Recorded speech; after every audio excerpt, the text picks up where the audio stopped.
you wrote Hands based on an experience in a dressing room, looking in the mirror and really assessing your life. Can you tell that story?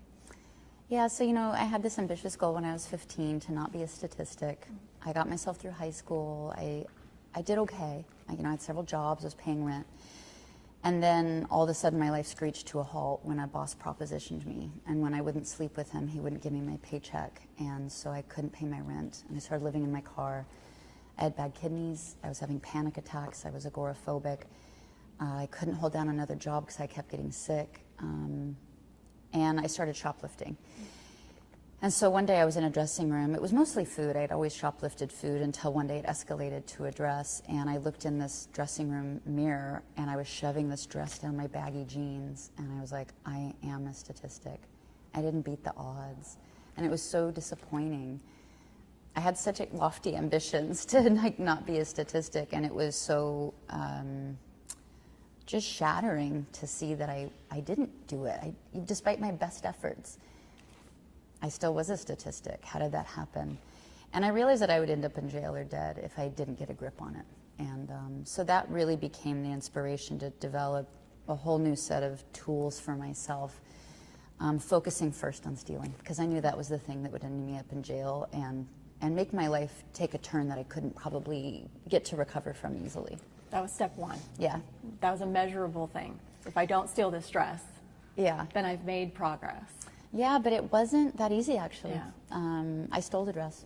Oh, I didn't read that part. Yeah, Okay. I did. I stole that dress, and I went home, and that's really was like, but why did I have that realization, and why couldn't I change my behavior? Mm-hmm. How do you deal with that? How do you deal with the amount of shame that you have? How do you deal with how powerless you feel?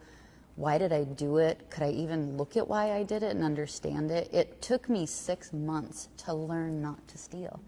It wasn't a matter of willpower, actually. It was a matter of building the awareness to understand the trigger that caused me to want to steal.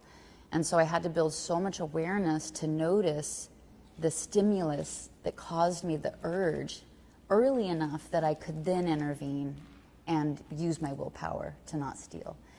And so learning that it was a process and breaking that down into steps was really critical for me to having that success. But it wasn't instant, sadly. That's interesting. And change isn't. And I think that's something we don't understand often, especially with our more unflattering traits.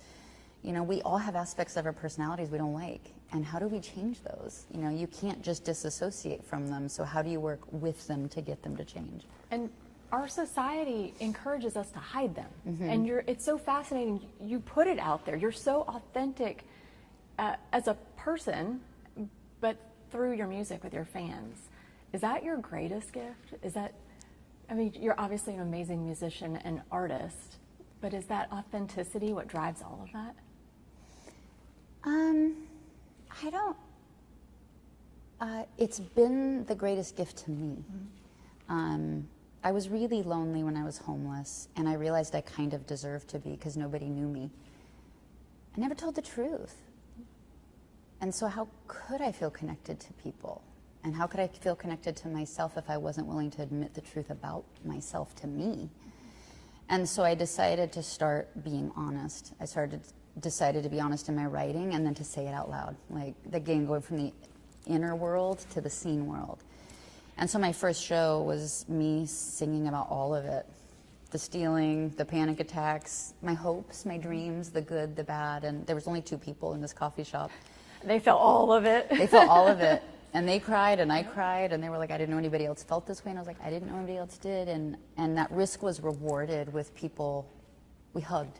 Mm-hmm. I wasn't rejected. And I realized that the only freedom I could find in my own self was the truth. The truth always wins. And it really helped me in my career because I never used my art as propaganda to be more perfect than I was. And so nobody could knock me off of a pedestal that I never put myself on. And that ended up allowing me to grow and change over the years, and even leading to this type of experience where I still have a fan base that is interested in me growing. That's very uncommon. It is. I'm going to totally pivot Yeah. because this is more of just a selfish thing to ask you. Apparently, the first time you heard your song on the radio, it was between Nirvana and Soundgarden. Yeah. Do you remember the songs that bookended it, and what was that moment like for you? It was a surreal experience. I was driving down the road, and my music was very hard to get on the radio, and finally in my local San Diego station they put my song on, and it was between these two grunge songs, and I think it was Smells Like Teen Spirit, and I can't remember what the Soundgarden song was, but it was just surreal because I love both those bands and I love the songs. My music is so different, and it was a surreal moment. It was also the first song I ever wrote. It was a song I wrote when I was 16, wondering, if nobody else will save me, will I save me? Who will save your soul?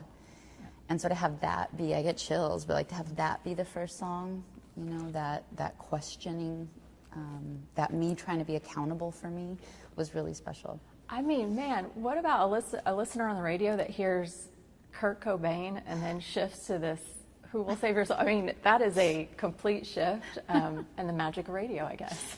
It was the magic of alternative radio Yeah. at the time, yeah. Welcome to the 90s.